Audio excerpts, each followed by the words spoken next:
नमस्ते दोस्तों, story with फनदीप channel पर आपका स्वागत है। तो चलो शुरू करते हैं आज की कहानी।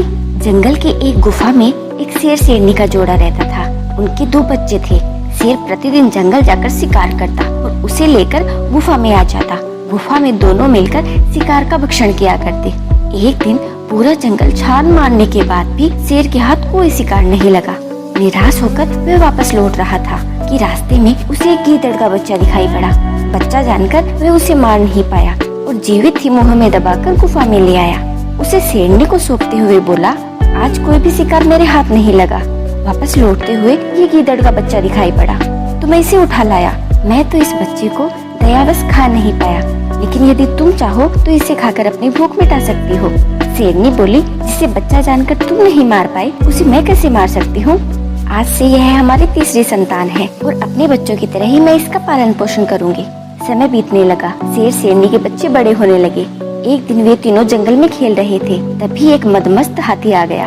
हाथी को देखते ही शेर के दोनों बच्चे गुर्राते हुए उसकी ओर लपके, किंतु गीदड़ का बच्चा डर गया। उसने शेर के दोनों बच्चों को समझाया, बंधुओं, हाथी हमारा शत्रु है और बहुत बलशाली है। हम उसका सामना करने में सक्षम नहीं है, इसलिए हमें उससे दूरी बनाकर रखनी चाहिए, अन्यथा जान से हाथ धोना पड़ेगा। आओ भाग चलो यहाँ से। शेर के बच्चे उसकी बात मानकर गुफा में चले आए।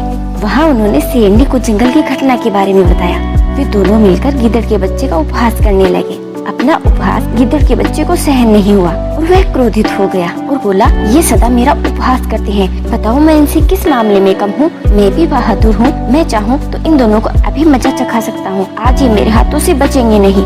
गीदड़ की बातें सुनकर शेरनी को समझ आ गया कि अब इसे अपनी वास्तविकता के बारे में बता देना चाहिए। वह बोली, पुत्र, मेरी बात ध्यान से सुनो।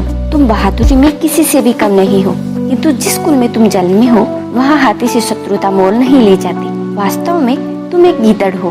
मैंने तुम्हें अपने बच्चों की तरह पाला है, लेकिन गीदड़ होने के कारण तुम में गीदड़ के गुण हैं। अब तुम्हारा भला इसी में है कि तुम अपने कुल में जाकर मिल जाओ। शेरनी की बात सुनकर गीदड़ वहाँ से भाग खड़ा हुआ और गीदड़ों के दल में जाकर मिल गया। उम्मीद करती हूँ आपको ये कहानी पसंद आई होगी। ऐसी ही कहानियों के लिए चैनल को सब्सक्राइब कीजिए। धन्यवाद।